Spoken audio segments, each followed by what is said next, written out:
இறங்கி கொடுக்கும் போதெல்லாம் கர்த்தருக்கு கடன் கொடுத்து திரும்ப பெற்றிடுவோம்.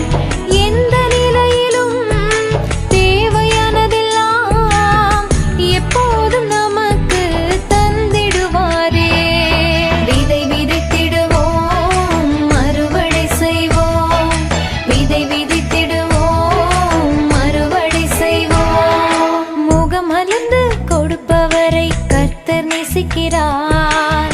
உற்சாகமாக